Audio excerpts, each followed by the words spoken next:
What you want to do when you're working with shellac is you want to mix as much to the job you need.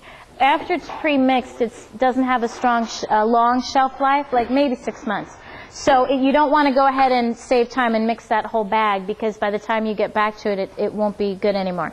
So you only want to mix to the job you're doing, and a glass jar is the best. And you're going to take as many flakes as you may need. The pound cut is 1 pound of shellac to 1 gallon of denatured alcohol.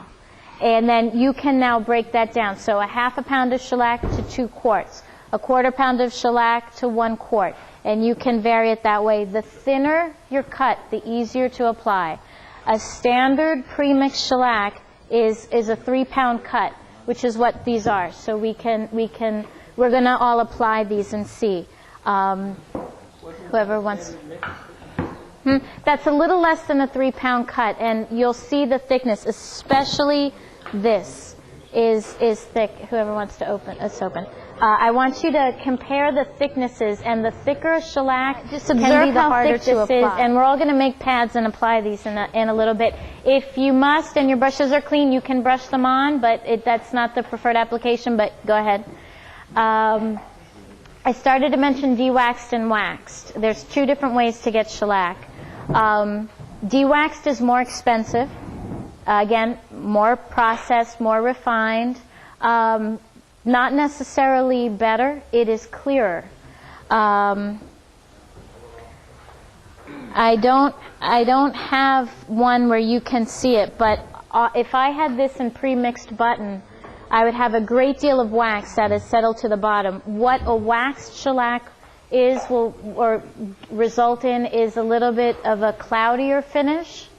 It can be considered a little bit muddy, yet wax is often left in the shellac because it's much easier to apply. It's a much smoother application. So some people prefer their shellac to be waxed. It's also cheaper. So it's waxed or de-waxed isn't necessarily good or bad. It's different uses, different application.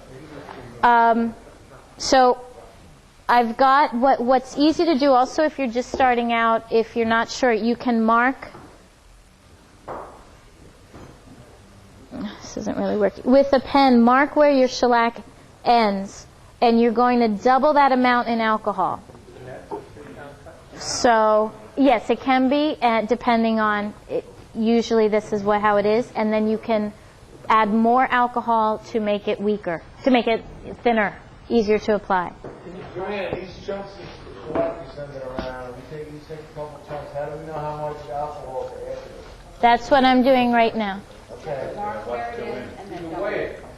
You can weigh it, exactly. If you don't have a scale, you can do it by sight. What you want to do is you put in your flakes, and then you put in the double amount of alcohol. You can do it by sight. And if it were too thin, you can add more flakes, and if it's too thick, you add more alcohol. This is going to depend on your skill level for application. The thinner, easier to apply, because this is not an easy application, so you may want it. Once you mix that up, can you cap it off and use it again, or is it only downhill? About 6 months is the life of it pre-mixed. So you're going to shake it up. If we could put it in the sun, it will dissolve much faster. If it's warmer, it will dissolve faster. So it depends. Now this is going to take at least a day or 2. But I just wanted you to see that. So what is passing around is what I did about 3 days ago. But take some of that, smell it.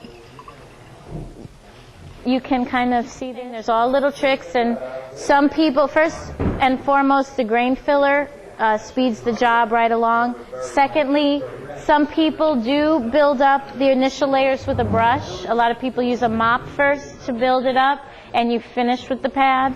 So just an introductory to kind of what's French polish, how does it feel. It takes, believe me, years to master. There's all kinds of little tricks and secrets. So I didn't bring the grain filler today, so don't be intimidated.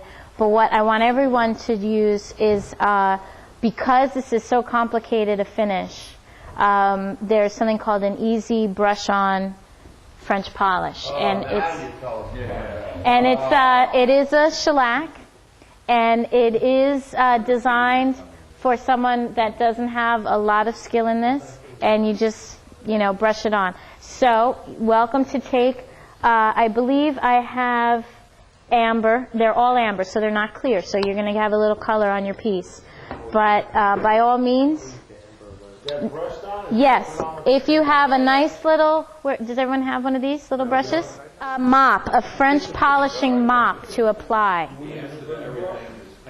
A mop is, the reason why the mop, there's mops designed for the French polish, I understand it holds a great deal of material. This is a very small size. What is that hand made of? This is also, you should feel this, this is, again, a $25 brush. Handmade, hand-wrapped, it is an imitation squirrel.